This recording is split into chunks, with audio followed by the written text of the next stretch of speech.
Allah dari Bekasi. Assalamualaikum warahmatullahi wabarakatuh. Waalaikumsalam warahmatullahi wabarakatuh. Yang terhormat Buya Yahya, semoga selalu dalam keadaan sehat, panjang umur, bahagia dan dimudahkan urusannya. Amin ya rabbal alamin. Amin. Maaf mau bertanya Buya, perempuan yang solehah untuk dijadikan istri itu seperti apa? Dan laki-laki yang bagaimana yang siap mempunyai istri? Mohon penjelasannya Buya. Terima kasih. Wassalamualaikum warahmatullahi wabarakatuh. Baik. Saya mulai dari laki-laki yang siap untuk memberi istri, mempersunting seseorang.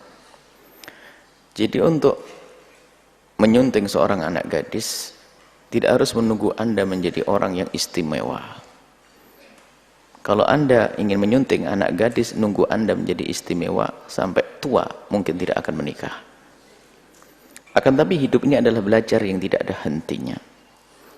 Maka yang paling penting yang ada pada hati seorang adalah insyaf.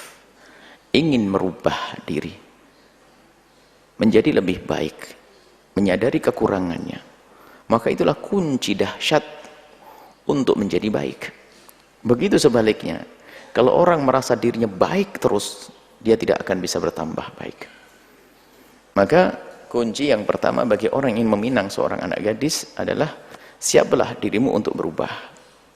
Biarpun mungkin Anda adalah paling jeleknya orang di kampung itu, tapi Anda sebagai orang yang punya akal sehat berhak memilih orang yang wanita yang soleh, yang baik.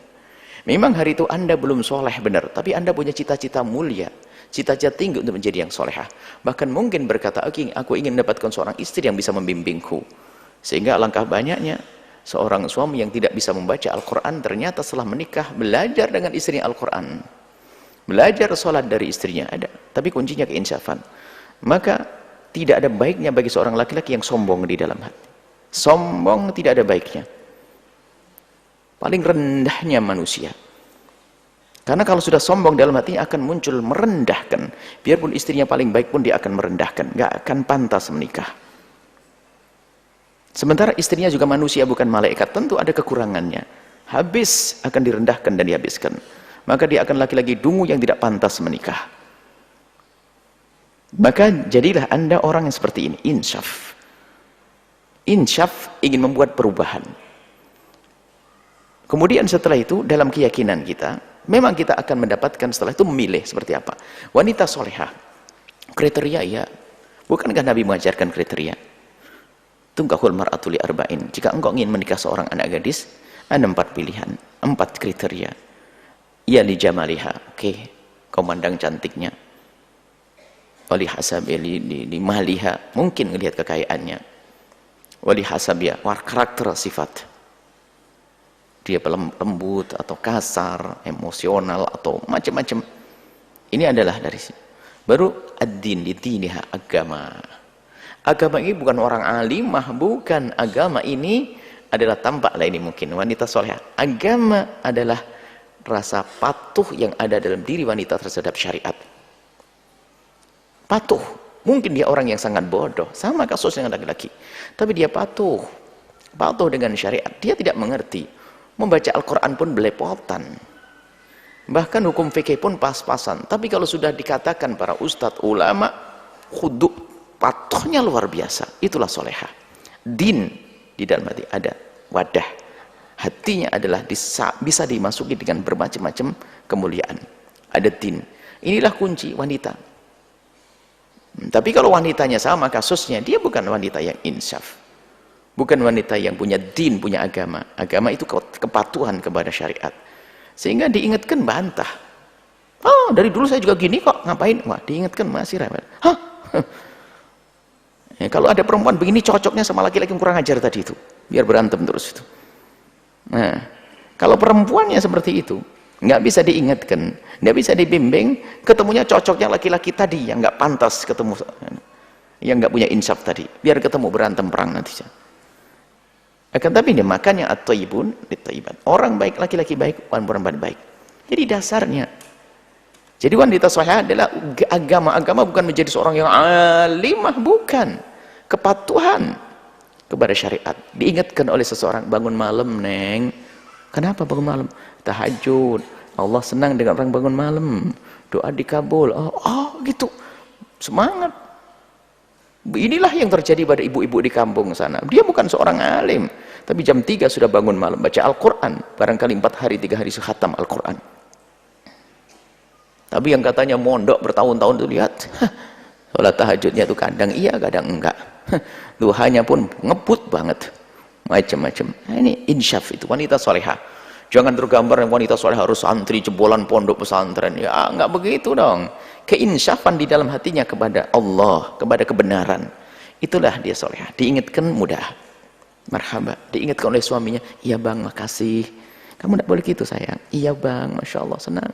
Ini sama suaminya diingatkan, bang tidak boleh gitu. Iya. Tapi kalau sudah perempuan diingatkan langsung niup. Dari dulu juga begini. Repot nikah dengan kamu. Oh tidak dong, kalau orang solehah sangat senang.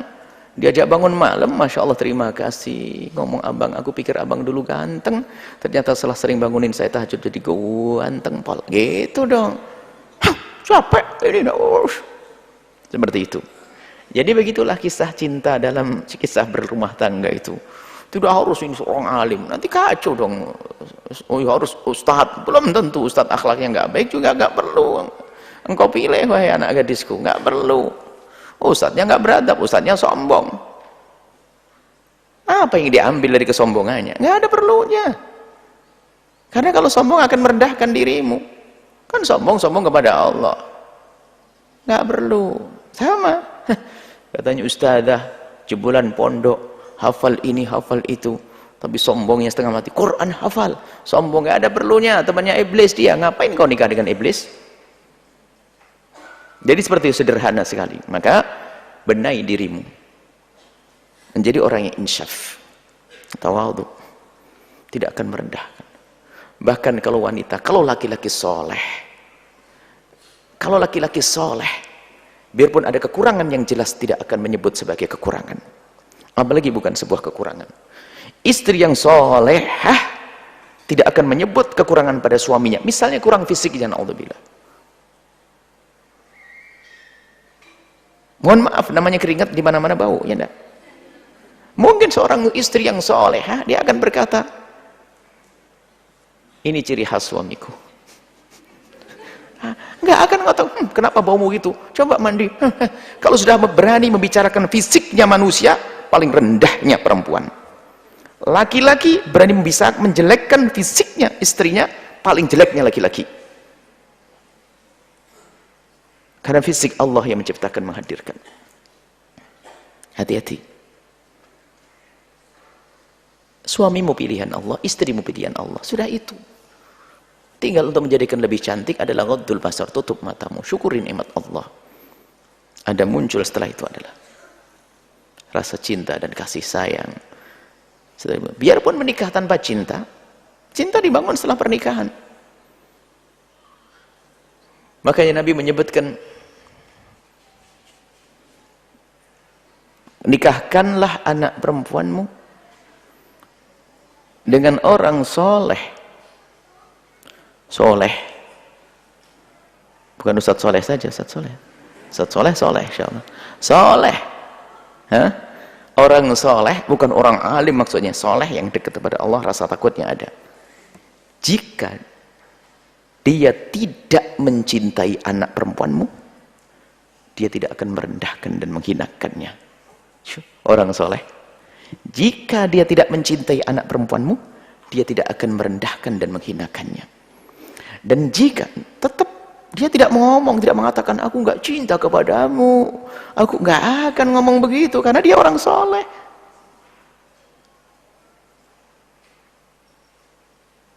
Orang soleh, jangan bodoh-bodoh amat deh. Aku sebenarnya nikah dengan kamu nggak cinta.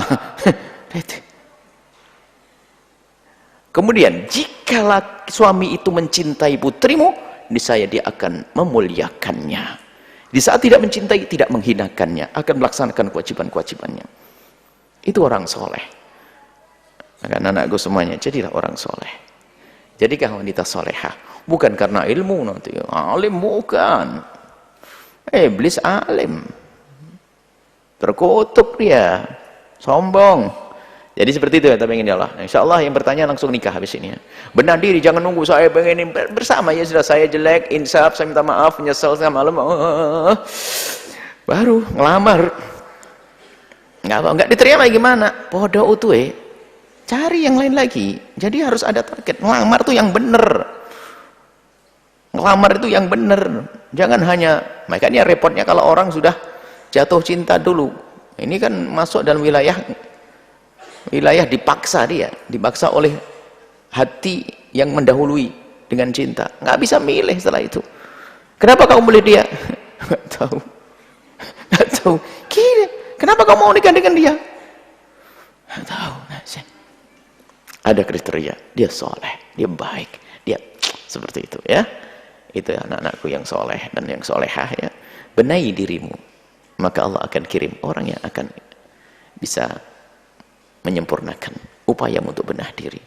Niat yang baik, niat karena Allah SWT. Allah a'lam bishawab.